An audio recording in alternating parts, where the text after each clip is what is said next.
Nominate the youth sports volunteer that you know for the Hercules Hero of the Week. Submit your nomination at KSLSports.com/contest and listen every Thursday afternoon to JJ and Alex for the winner.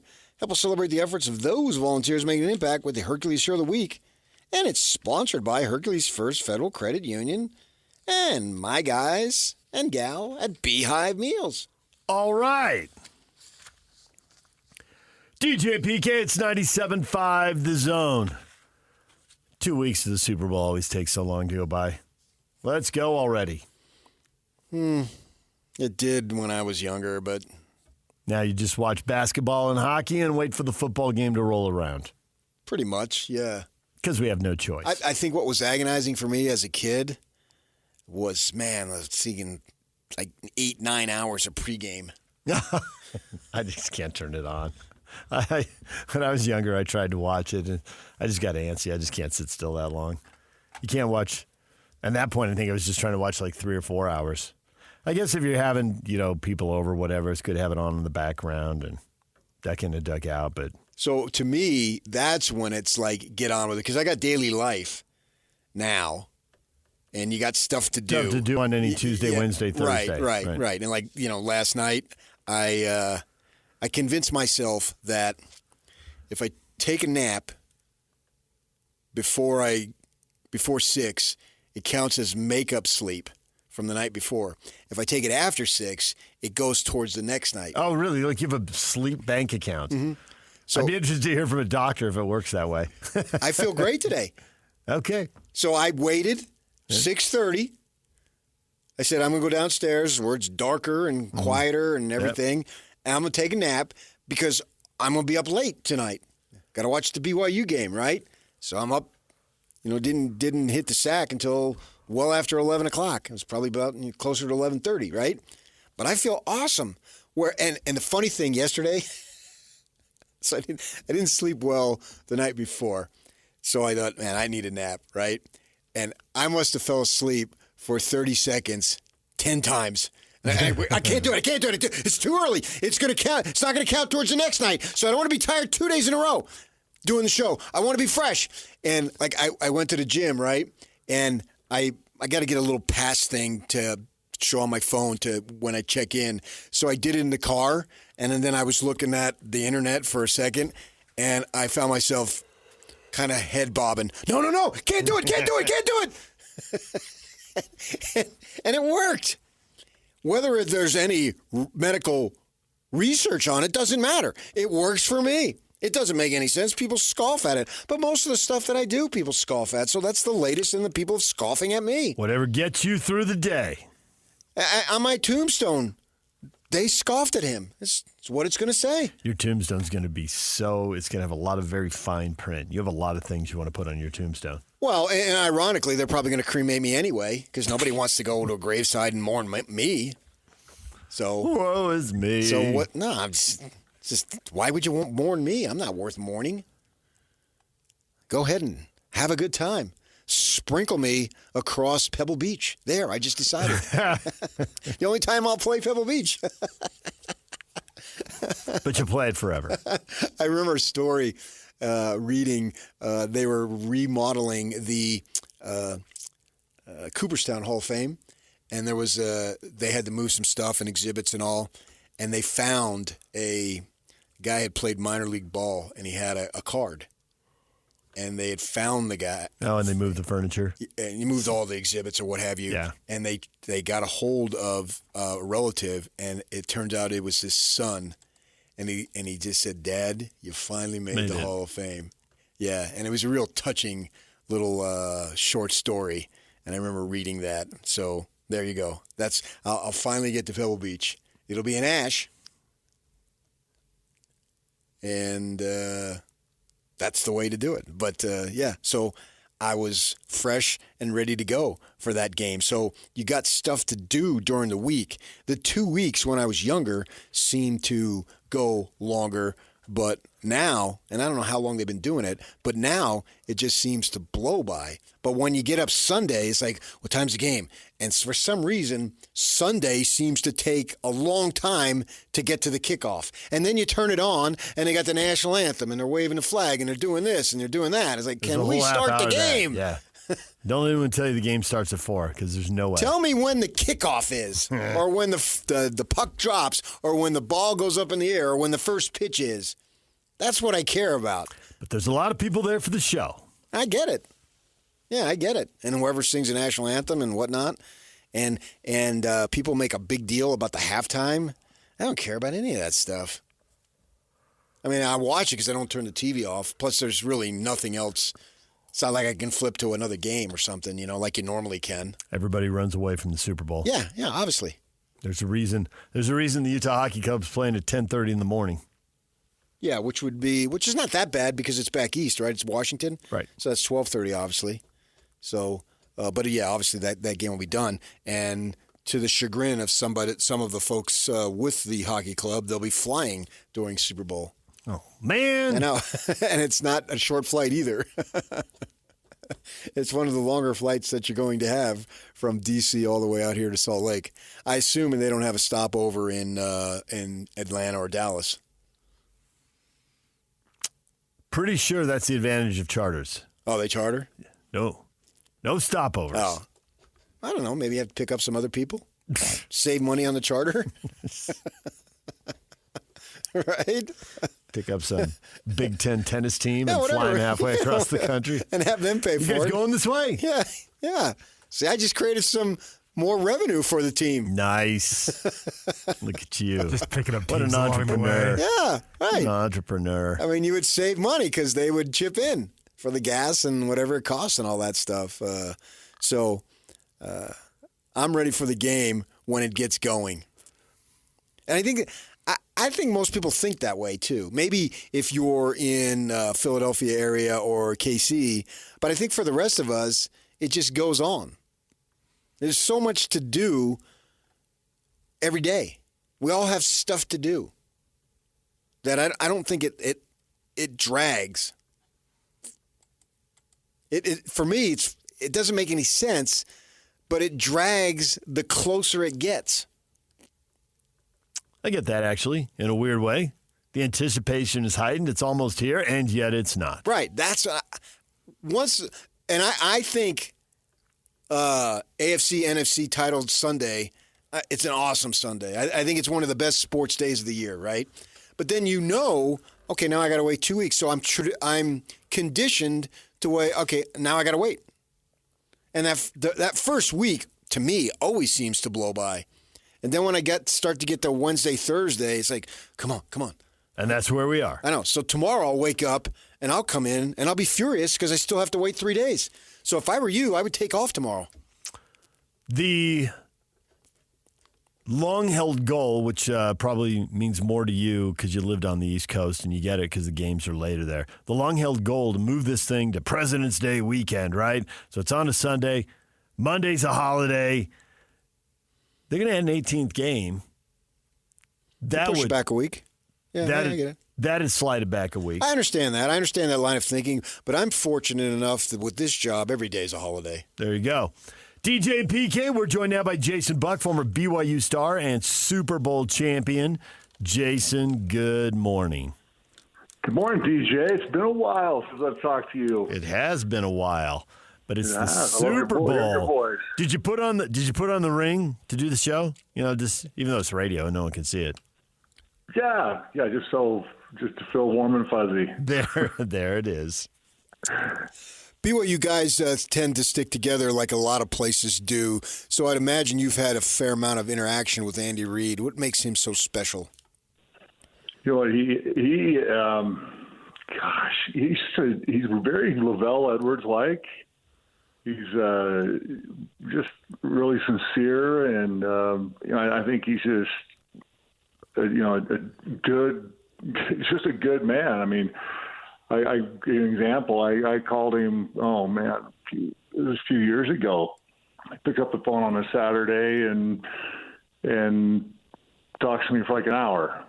I mean, he was just down to earth, good man, and I think he just wins you over with what a good person he is. Honestly, the Chiefs do so many things right. There's a reason they've won on these games. It's not a fluke. But I find it odd that a former offensive lineman and an offensive mind like Andy Reid would have problems along the O-line, and when they lost to Tampa Bay, they had major problems, but those were driven by injuries. They had 2 big injuries in the playoffs, and it was too late to do anything. They really struggled at left tackle all year long. And when Brady had problems with the New York Giants in the Super Bowl, a lot was said it was the Giants' 4-man pass rush. They could drop 7 and still pressure the quarterback. Can the Eagles do that against the Chiefs' offensive line that, hasn't been awesome? You hit it just perfectly there, DJ, because if you can have a great 4-man rush and drop 7, you've got it. And you don't have to gamble and bring pressure all the time. And, it's just great football right there. You can't control the injuries, though. I mean, I've been on some great teams that you get injury ridden and guys banged up, and sometimes you have some people step up and just do a fantastic job, and save your butt. But it wouldn't be Andy's fault, the injuries. But you get that 4-man rush, dude. They'll have it. If they can pull that off. It's like, remember Denver when they won that a few years ago? They had a beautiful 4-man rush and weren't bringing the pressure. That definitely will be a key to the game. What do you think makes a good coach at the NFL level, and has that changed from the time that you played, or is it still the same in terms of the characteristics that you need? No, I think it's the same. The NFL is definitely a different animal, totally different than college ball, and you got to have that gift to control the players, and a lot of it comes from the kind of players you bring on your team. Right, like Joe Gibbs just had no patience for bad guys, and he'd cut them in a heartbeat. And he had control, but he still had respect of the guys. So he didn't play favor. He he didn't favor anybody. He didn't spoil anybody. He was a disciplinarian, but everybody knew he loved them too at the same time. And then he'd die for him. I think Andy's got that gift. So you say all of that, and you prefaced it with the college and pro are different games. What'd you think when you heard the Bill Belichick news? North Carolina. Is it going to work? Right? Is it going to come close to working? Some people have been able to do it. I think it's a little easier to come down from the NFL to college, in my opinion, versus college up to the NFL. But I'm going to be real curious to see if that one's going to work, right? But I think he has more of a chance than a college guy coming up to the NFL. If they're not ready, when they come up from a college game to the NFL, I think they just get swallowed up. You're managing a different group, and I think Andy absolutely has found that gift where these guys will just die for Andy Reid, right? And then he has a locker room that has his back as well, and the leadership in there. I mean, everything's just running for him, and those are the great coaches. Like Sam Weiss was just not that guy like when I played for him, but Joe Gibbs was that guy. So there's a huge difference in the coaches. But I don't know if Belichick – I'm going to be really curious to see if Belichick can pull that off in college. Last year we had Kelsey during the game basically bump into, on purpose, run into Andy, and it caught him off guard for a second, but he didn't make a big deal about it. And, you talk about, having control, having discipline, but yet it worked, and they won the game, and that's really all that matters. That's sort of summed up Andy as far as him being able to be in control. And you've been around all these guys. Probably didn't surprise you that he did that, but would you have been surprised in that situation if another coach would have gone after the player for getting in his face like that? Football is so hot, right? And one of the great things about it is you can get in a total throwdown in practice with one of your best friends, and I mean literally throwdown, bloody fights, swearing, everything, and then go have lunch together afterwards. And coaches do the same thing. I mean, even on Lavelle's staff, you'd hear the stories of the coaches just screaming each other down in a meeting late at night, and then they're all friends the next day. So, Andy, I was really surprised on that, on the game with Kelsey, because I thought, oh my gosh, if that was Gibbs, I swear he would have cut you right on the spot. I mean, Andy's patient. He's so Lavelle-like. I mean, it's just shocking that he just took it right, and it was in the heat of the game, and I'm sure left it right there. So that's one of the beautiful things when you really got it going, and you can do that and forgive each other and keep it all on the football field right there. You've got the magic going in the makeup of that team. These are two of the best 4 defenses in the league through the regular season. They both gave up less than 20 points a game, and only a handful of teams that did that. Do you like one of the defenses more than the other? As an old defensive guy yourself? I would say I like style-wise, I think I like Philly's a little bit better myself, just my personal taste on it. But I was surprised to give up 20 points right now, like you said. That is just fantastic, and that's the reason they're both there. Because in the NFL, I'll watch some of these games and think, who in the heck are these people giving up 40 points a game and 30? Are you kidding me? Does anybody know how to coach defense anymore? So, to see that, it doesn't surprise me at all to see, like you said, that 2 of the 4 best defenses in the league are right there at the Super Bowl. I like Philly's style of defense. Yeah.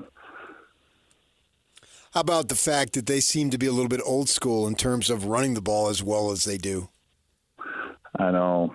I'm honestly, guys, I'm a little worried for Andy on this one because I really like a lot of what Philly's doing, and that ball control, reminds you of the Joe Gibbs days, and the guys that tend to have, can control that ball, control the clock, not risk the turnovers. It'll come down to that. You get that one less turnover, win the turnover game, and a great game like that, you've got it. So I really like that old school part of Philly. But, man, look what Mahomes does and what Andy Reid has done is fantastic. But Philly's this is a scary game. They do not Andy Reid and the guys don't have this one sewed up at all. Former BYU Cougar Jason Buck joined us here in advance of the Super Bowl. We can't have you on and not ask you about some of the changes in college football. When you watch name, image, and likeness and all the transfers, do you embrace the 21st century, or are you old man shakes fist at crowd and pines for the clouds and pines for the good old days? A little of both. I am blown away by college ball right now. And that whole thing. It's like I came home with $300 a month. My wife had a job at Albertsons. We didn't have furniture. We sat down on the carpet and had our plates in our laps and ate dinner together. It was just these guys making all this money and having at such a young age just blows my mind. And go and have the flexibility to go from team to team.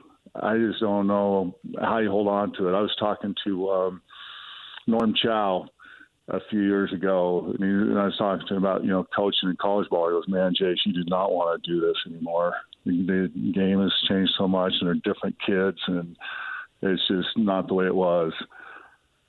And I was like, because they're spoiled and they want to start now, and it is a whole different thing to manage the game. I don't even recognize it. I remember in conversations that we had with you in a public format as far as BYU, and they were sort of in no man's land as an independent. and it was something that was bothering you, and you had voiced your concern about it a number of times, and I think it's proven right that now that they're in a conference and they just had the really good season, it seems like that is really helping them. And from the time that they were able to recruit into a conference that includes one game against Utah, they weren't in the conference, but they were already recruiting towards the conference. And then obviously last year, because they went a couple years without playing, they've beaten them twice. So your assessment of BYU in terms of where they were 10 years ago versus today, I would think as an alum and the program means something to you, you feel it's a much better spot now. Oh, yeah. Yeah, I made a lot of enemies by speaking out and just fighting for the whole conference issue. Yeah. And cost me personally, honestly, with the politics of all of it down inside the administration down there and stuff. But I am so happy for them right now. The conference was a huge win for them in getting into the Big 12. They're doing a great job recruiting right now. And, you don't even recognize the team. I don't, from just, 5 years ago. Right. And they're doing a tremendous job in the conference, and the money has meant everything to them. So they're back in the game. And talent-wise, like you said, beat Utah the last couple of times. And, gosh, what a great year, right? Yeah. I honestly didn't expect them to, have a 10-win season coming into the year. And they were within, one game of going to the playoffs. And that, I was at the Kansas game, and, they flopped on that one, unfortunately, and let that one get away from them, because they win Kansas, and they're in the playoffs with a fantastic year. So the way they did it with Jay Hill down there on defense and the recruiting, I just expect them to continue to win and do what they're doing right now. Weirdest, most fluky, most regrettable turnover that you saw in your career? Stack it up against the punt that went off the helmet against Kansas, because that was a weird turnover. Oh, that was a weird turnover. And then a horrible play on that game that was just terrible was that interception in the end zone right before half when you threw that ball on a little rope, instead of throwing the fade into the corner of the end zone where it's automatic, it's either catch it or you're in incompletion, right? And that guy threw that on a rope like he was in a 7th grade junior high game. I would have killed my quarterback. I was like, no! And that was the whole game right there. So turnover games will get you, and no matter how great your team is, I'm telling you, our 85 team was arguably the greatest team in the history of BYU. And they had some great teams, not to take away from anybody else. But you'll talk to Bosco and Kozlowski and the guys, and it was better than the 84 championship team. But what happened to us? We go out and play UCLA. They cross our 50-yard line like once on our defense the entire game. And we lose by 3 points because we have 5 interceptions in the game that we throw, right? They're saying we lose to Ohio State 10-7, but we fumbled twice going into the end zone and throw 3 other interceptions. One of them scores Ohio State's only touchdown in the game. Turnovers will get you, man, no matter how great your team is. So you pull it together for those great special championship teams, and then the heartbreaking ones just keep you from going to the playoffs like, this year. Jason, we appreciate the time. Good to talk Super Bowl with you. And, don't move away to Chicago, and you'll see a lot of people more often. Hey, I'm back now. I know, yeah. You knew that, right? I did. My Chicago family moved to Corner Canyon. So I've got another boy coming into Corner Canyon playing freshman this year for him. A quarterback, if you can believe it. But he's a great one. So you'll see me in Utah 24/7 now. Thanks, Jason. We appreciate it. All right. Thanks, guys. Jason Buck, former BYU star and Super Bowl champ. Tim Lacombe, jazz analyst for SEG Media, joins us at 9 o'clock. It's a Win Tickets Wednesday. We'll give away concert tickets in the next half hour. Stick around. DJ and PK. It's 97.5 The Zone. To win tickets Wednesday, caller 12 right now at 801-575-ZONE. We'll win a pair of tickets to watch Shine Down on their Dance Kid Dance Tour with special guests Bush and Morgan Wade at the Maverick Center on August 11th. Bush. Call right now, 801-575-ZONE. Man, I love that Will Hardy quote. Somewhere in the great beyond, the big man, Jerry Sloan, is smiling. This is not no time for your feelings. The biggest part is when we get to the last, 5 minutes of a close game, I don't care what's happened before this. Yes. I don't care if you're frustrated. Sweet. I don't care about your stats. Right I on. don't care about your feelings. Hell Like, yeah. if you're in your feelings, let me know, and you can sit down. Yes. Because at the end of the game, we don't have time for anybody's feelings. No, we That's don't. why they call it winning time. Yes. I want to hug him. You're right. Jerry does co-sign that quote 100%. That is just awesome. Not enough time for your feelings. Yeah. And that's what they need, especially for these young dudes. I'm not sure Clarkson needs to hear it, but these young dudes need to understand this is serious stuff. This is a business, man. And we're getting paid enormous amounts of money, and we have to treat this thing extremely seriously at all times. Meaning, you got to get to bed on time. You got to take care of your body. You got to get in the weight room during the season. You got to do all these things. You just don't be great by accident. You don't fall into winning. It has to be an all-consuming objective. And the season ends, all right, we'll give you a week. But then you got to get back right at it, man.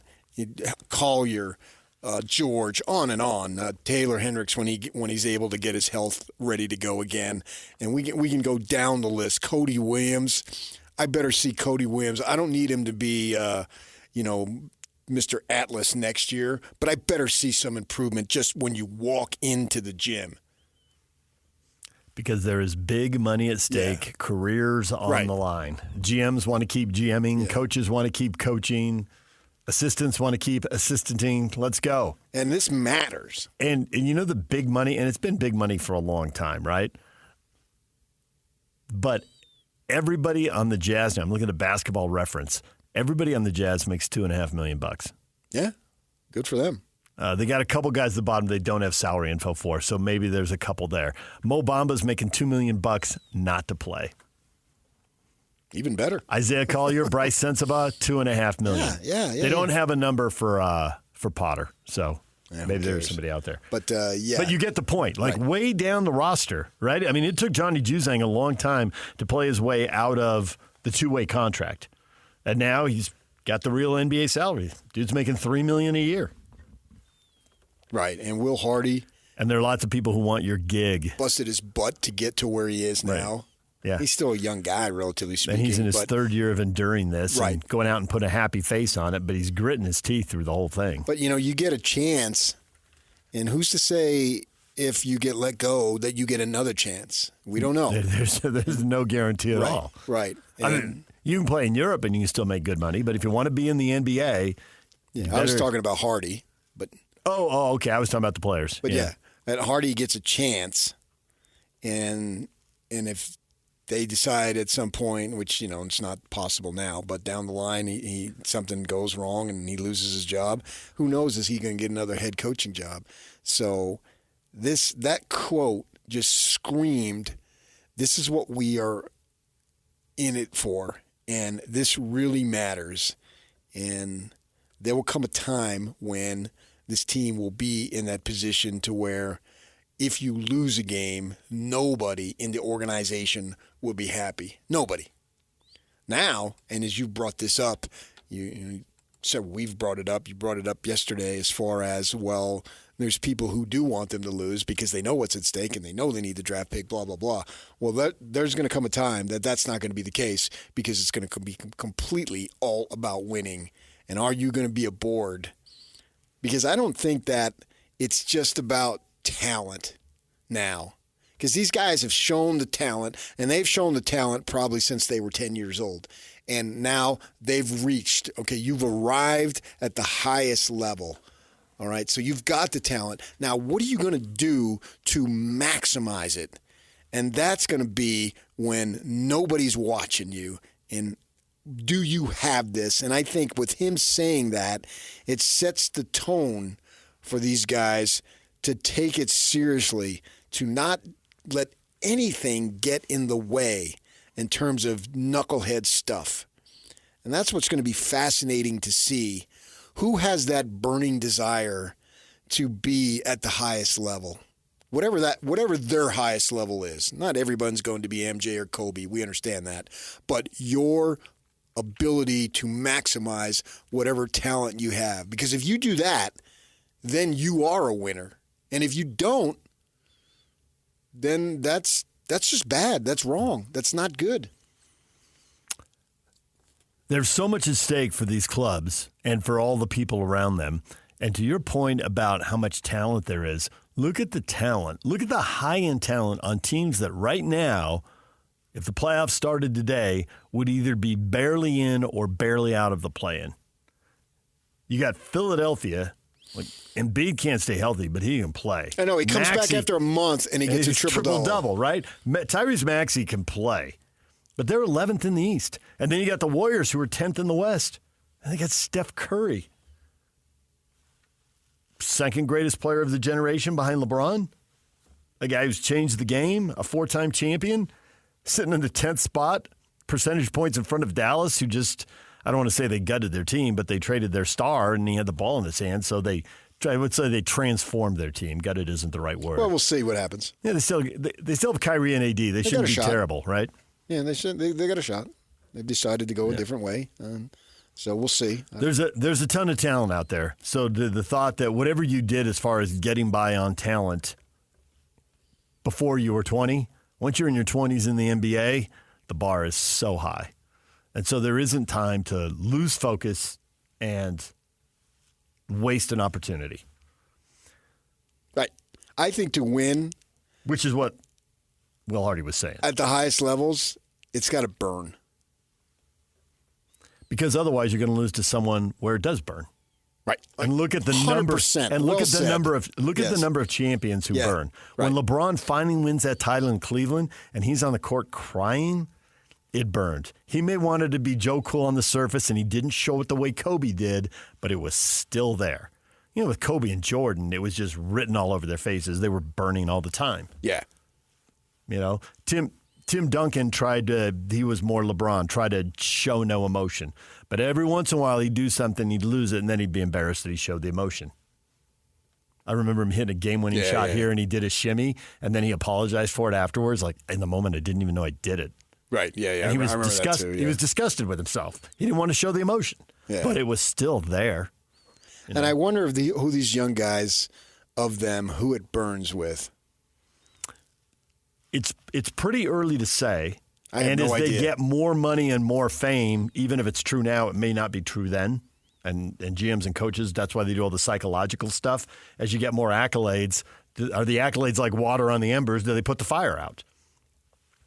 Collier's showing a little bit of it.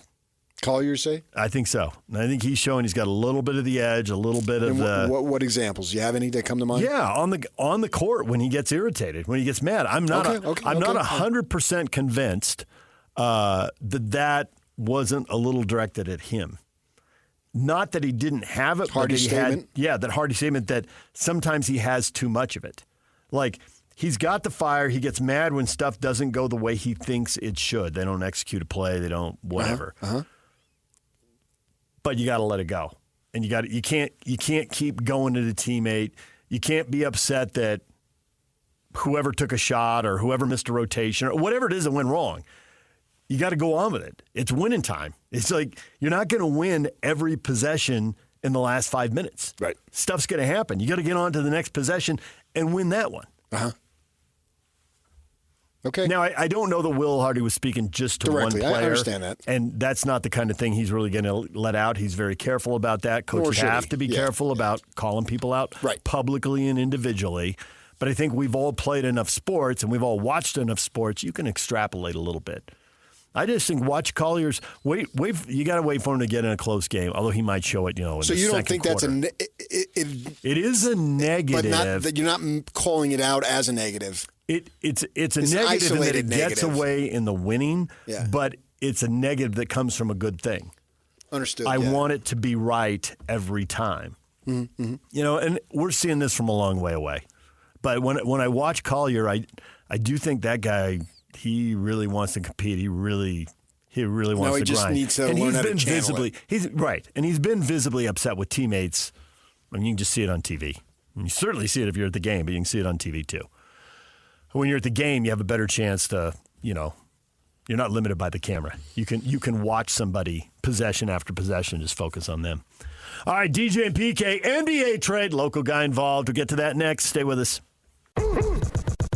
Ladies and gentlemen, may I present? This is JJ and Alex. ESPN has a how this is going to play out all the way up until the college football playoff of 2025. This is your ultimate way too early. Your number 3 seed in the college football playoff for next year is the University of Utah. Hey now. No. Yeah, why not? The Utes? New offensive coordinator, new quarterback, new you. Literally, new you. The crazy thing about this is that I have no argument against it. Why would you make an argument that Utah couldn't be in that conversation? And I know BYU fans out there are pshawing, but you were in the same spot last year. The Utah offense scores as many touchdowns as New Mexico did last year. How much different would their season have looked? They have a lot of recent success when they play complementary football. When that offense is up to the task, combined with that defense, they win a lot. I could see it happening. Stop. I don't want to get your hopes and dreams up. I'm making a case. Catch JJ and Alex afternoons from 3 to 6. Presented by G2G Bars on 97.5, the KSL Sports Zone.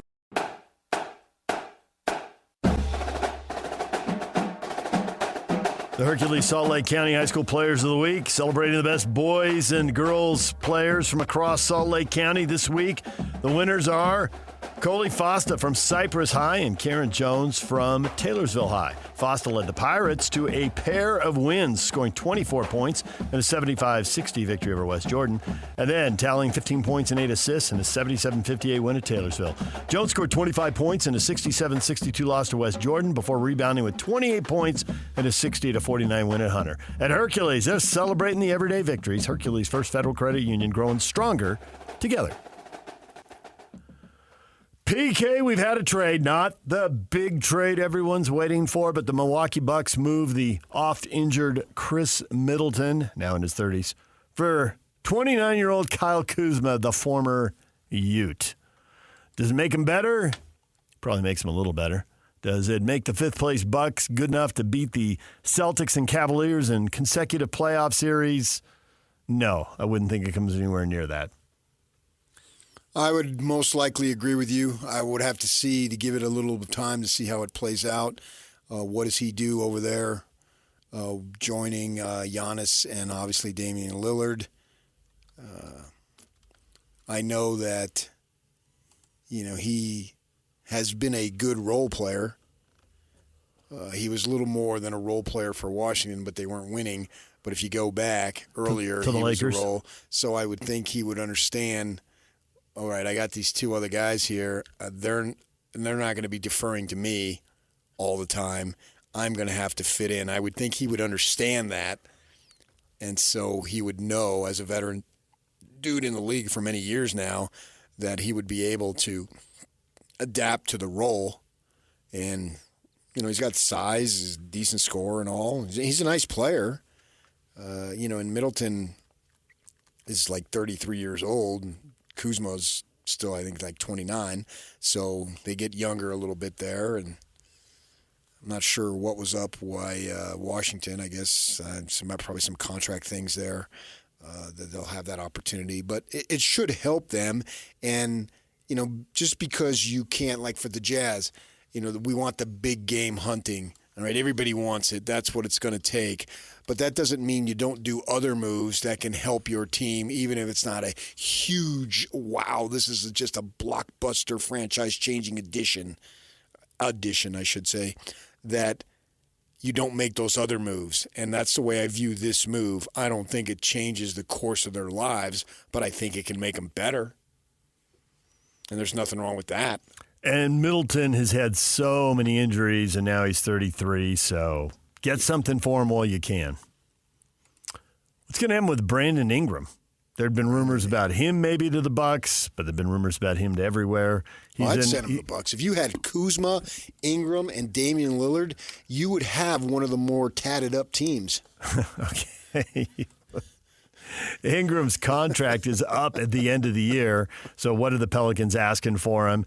And expiring contract's a little dangerous, and maybe is he going to end up in a Donovan Mitchell situation? He hasn't signed an extension, which usually means he wants to go somewhere, but will somewhere, wherever that is, have money. I don't know what kind of player he is. I get that. He's an intriguing player. Yeah. Super athletic. I mean, there's a reason he was the second pick in the draft. And he scores it, but he hasn't been in a lot of big games on big stages. And for a team that's trying to make a move to the championship tier, how will that translate? Right. There's a little risk there. Yeah. And how much are you going to have to pay him? You have to be all in on him.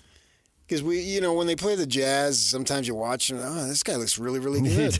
He does look really good. But then you don't hear about him a lot after that. And maybe, being over where he is, that just don't get much attention, and they haven't been winning. So you got that going on there, and we'll see how that plays out. And now we're reading, did Durant to Golden State has a lot of momentum, and then Butler to Phoenix. Why? What difference does that make? What are the Warriors giving up? I'm not. Yeah. What are they? I just don't know that from the Warrior perspective. Why are you dying to get a 36-year-old Kevin Durant?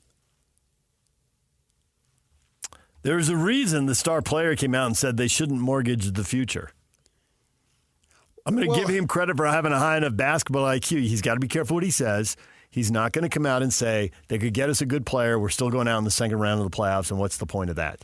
Yeah, and but Curry's honestly, legacy is already. It is. It's written down. Exactly. It's gone to print. The book's done. He doesn't have to do a darn thing more. But then they give up a couple of their Kuminga, and for what? I just don't know that. I could actually see the move more for Phoenix's sake. If they got back some young talent and some picks, but the money, and then get Butler. The money has to match. It's not going to make any better, but I can see why you would be better in terms of getting some picks back. That's where you need it from Phoenix. I don't think all of a sudden Phoenix is going to just roar up the Western Conference standings, but I'm talking about draft picks down the line that you gave up for Durant. Maybe a little bit of flexibility with the contract. That's what I'm saying, yeah. The Warriors have some decent expiring contracts if they lump them all together. Schroeder's on $13 million and he's about to be done. And Payton's on $9 million, about to be done. Looney's on $8 million, about to be done. So that's where you would get the benefit for Phoenix. It wouldn't help you in the standings necessarily right now, but down the line. All right, trade deadline ticks away. We'll find out by tomorrow, right? DJ and PK, it's 97.5 The Zone.